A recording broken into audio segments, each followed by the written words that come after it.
할렐루야. 오늘도 말씀을 사모하는 우리 성도님들 위해 하나님의 은혜가 충만하기를 기도합니다.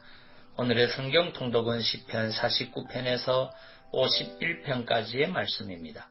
오늘은 시편 51편의 말씀을 통하여 하나님은 인생의 모든 행위를 아십니다 라는 말씀으로 은혜를 나누겠습니다. 오늘의 본문 시편 51편 1절 말씀입니다. 하나님이여 주의 인자를 쫓아 나를 긍휼히 여기시며 주의 많은 자비를 쫓아 내 죄과를 도말하소서. 아멘. 시편 51편은 시편 전체에 나오는 7편의 참회시 가운데 하나입니다. 본시는 표제에 나와 있는 대로 다윗이 간음과 살인이라는 극악하고도 비열한 죄를 연속적으로 범한 밧세바 간음 사건에 대하여 나단 선지자로부터 책망을 듣고 자기 죄를 참회하며 지은 시입니다.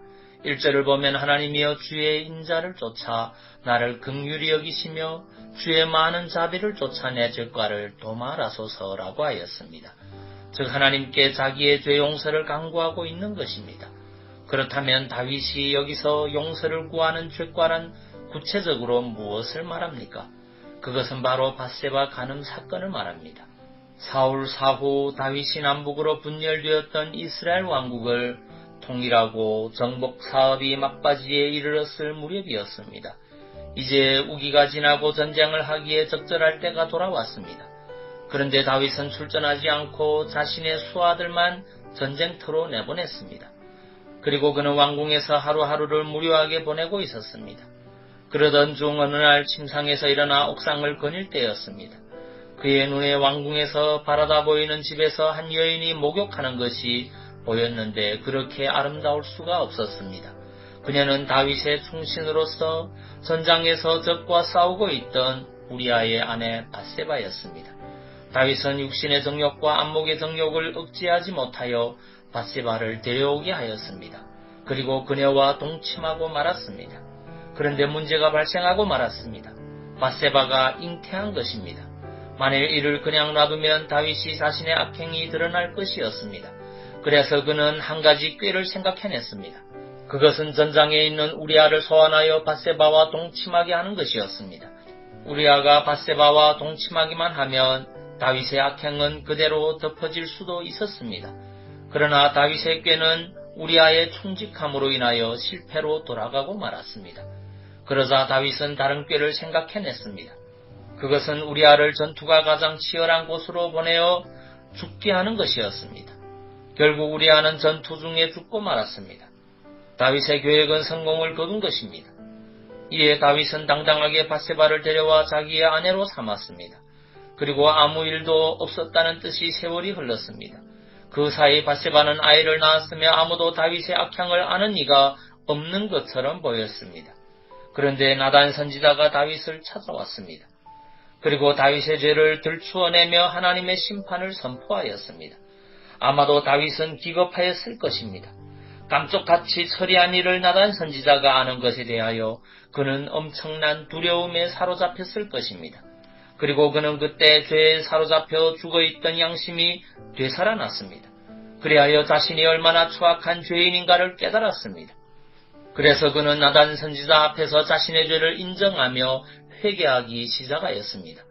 본시는 바로 이처럼 다윗이 자신의 죄를 참회하면서 지은 시인 것입니다. 그렇다면 여러분, 이러한 밧세바 사건을 통하여 우리가 알 수 있는 사실은 무엇입니까? 여러 사실을 알 수 있겠지만 무엇보다도 두드러지는 사실은 하나님은 인생의 모든 행위를 아신다는 것입니다. 그렇습니다. 인생의 일 가운데 하나님이 알지 못하는 것은 아무것도 없습니다. 아무리 은밀한 곳에서 깜짝같이 행한 일이라도 하나님은 다 아십니다. 하나님은 인생의 마음의 생각까지도 아시는 분이십니다. 하물며 그 행위이겠습니까? 하나님 앞에서 드러나지 않을 행위는 아무것도 없습니다. 예수님은 말씀하시기를 감추인 것이 드러나지 않을 것이 없고 숨은 것이 알려지지 않을 것이 없나니 이러므로 너희가 어두운 데서 말한 모든 것이 광명한 데서 들리고 너희의 골방에서 귀에 대고 말한 것이 집 위에서 전파되리라 고 하셨습니다. 그러므로 우리는 어떻게 해야 하겠습니까? 우리는 하나님 앞에서 무엇을 감출 수 있다는 생각을 버려야 합니다. 무엇을 하나님께 숨기려고 해서도 안 됩니다. 죄를 짓고도 하나님이 모르실 것처럼 시치미를 떼어서는 안 됩니다. 죄를 지었으면 하나님께 자백하고 용서를 구해야 합니다. 그리고 처음부터 하나님의 전지하신 눈을 의식함으로 악을 피해야 합니다. 사람들은 다른 사람들이 보는 앞에서는 악을 행하지 못합니다. 처벌이 두렵기 때문입니다. 그런데 하물며 최고의 재판장이신 하나님이 우리를 지켜보고 계심을 인식한다면 어떻게 죄를 범하겠습니까? 정녕 우리는 신전의식을 가짐으로 악을 멀리하는 삶을 살아야 하겠습니다. 기도하겠습니다. 사랑해 주님, 하나님은 우리 인생의 모든 행위를 아신다는 것을 고백합니다.